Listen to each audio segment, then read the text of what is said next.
What's crackalackin' everyone, MG here, and I'm back with more Dead Rising 2. So I just want to give you guys a little note here. For some reason my recording got fucked up, and the opening cutscene, or the beginning part of this episode, was corrupted somehow. So what I'm going to do is edit in the boss cutscene, and then we will play, and then we will continue with the current gameplay of this episode, because I don't know what happened. Like, my shadow play was fucking up. So anyway, let's get it. The movement is growing. Soon we'll all be part of the change. Hey, buddy. You okay? Chuck Green. Wow. Thank you for showing me the way. Now, my life has meaning again. At first, I didn't understand what the two of you were up to. What are you talking about? Letting the zombies free. Kira didn't have anything to do with that, and neither did I. First, it was horrible. The zombies, the zombies we've been trying to save. Killing people. Eating people. But then, I saw how brilliant the plan is. It's the best way to end the oppression. It's so radical. It's beautiful, man. Please, help me.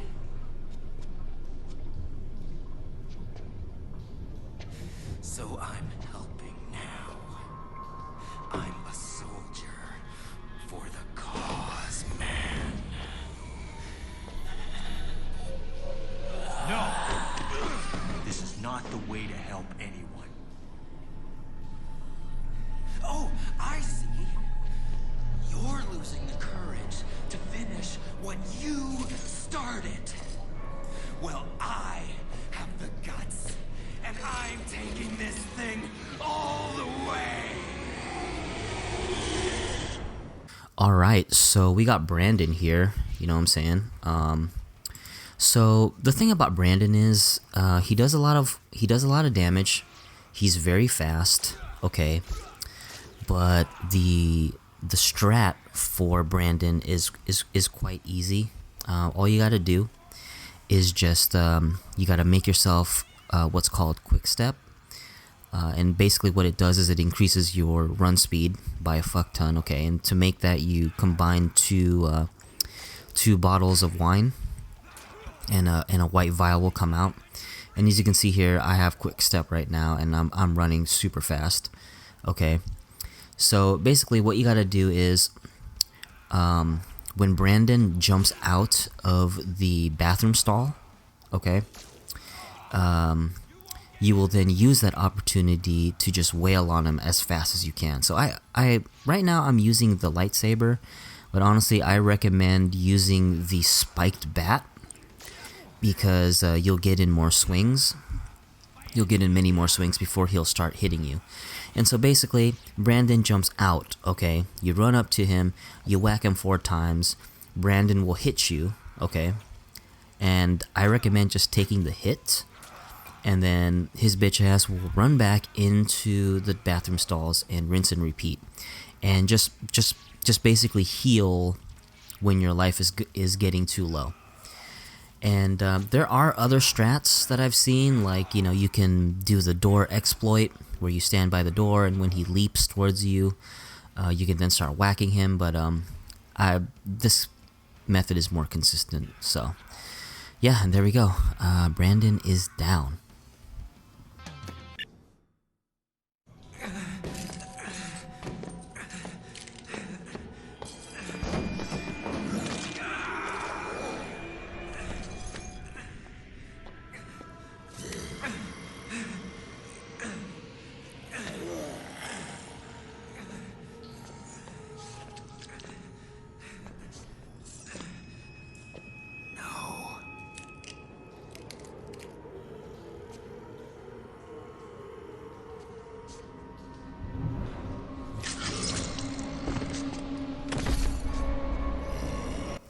There we go.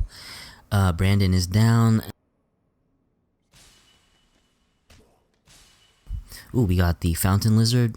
Honestly, I've never really used that combo card before, but I'll probably start using it, with you guys during this playthrough. I'll be a little bit more diversified with my combo cards.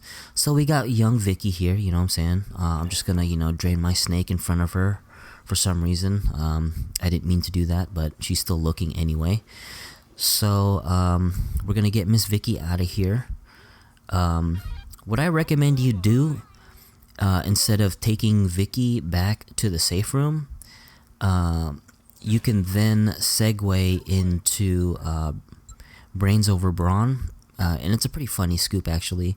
It's basically like 4 guys hanging out in the abandoned part of the mall, and they're basically playing Dungeons and Dragons, and those guys are 4 survivors. That's a ton of PP, okay? And the stipulation is they will not follow Chuck unless he can prove to them that there's going to be girls in the safe room. So what's cool about doing this psychopath and grabbing Vicky is that you'll be able to take care of that scoop easily.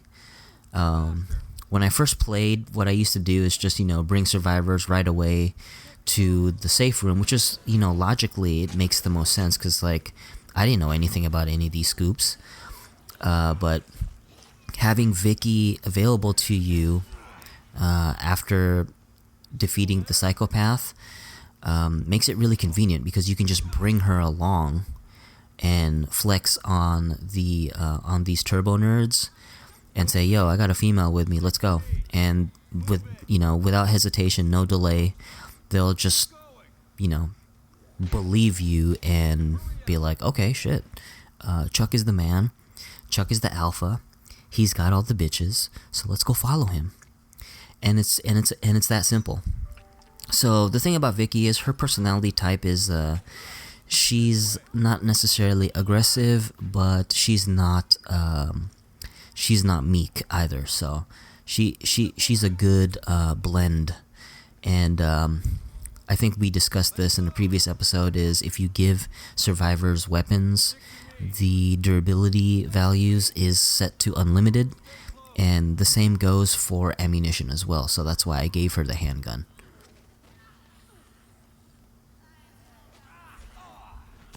And as you can see, Vicky is already paying dividends. She's busting the cap on these fucking zombos here. And all we gotta do is just, break through this little barricade that these boys put together, and there's there they are right there, Curtis, Brian, John, and Kevin. They're out here just playing the game, you know what I'm saying? Curtis's outfit is pretty funny. He's got like this gothic Lolita waifu outfit on and shit, which always cracked me up, even the first time when I did this scoop.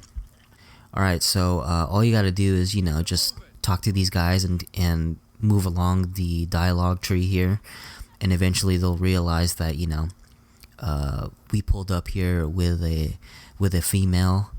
You know what I'm saying? So now they're just they're basically gonna get hyped up now. As you can see, John said, "Please teach us to be a stud like you."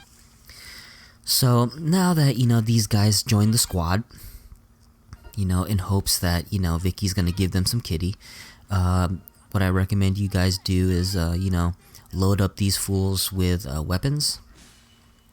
And as you can see, we got a hacker here. The hacker is actually pretty decent. It's kind of like a super taser. I've only used it once or twice, but like I said, I will be more diverse with my weapons, with my weaponry here in this playthrough for you guys. So we loaded up everyone here, and I'm not sure why Past Me took the gun from Vicky. I think that was a mistake, but I'm sure Past Me will realize what the fuck's happening, and I'll give her back the firearm. So just like I discussed in previous episodes, the Survivor AI is vastly improved from the first Dead Rising, but it's far from perfect. The one thing that is consistent is waypoints, and set a waypoint for your survivors. In Dead Rising 2 and Off the Record, they will follow directions and they will go to the waypoint without any fuck ups. And so I decided to get fancy here and shoot that tank. And unfortunately, RNG fucked me over and it blew up in front of these guys. So that was unfortunate. And I was expecting it to blow up. For some reason, I was thinking that the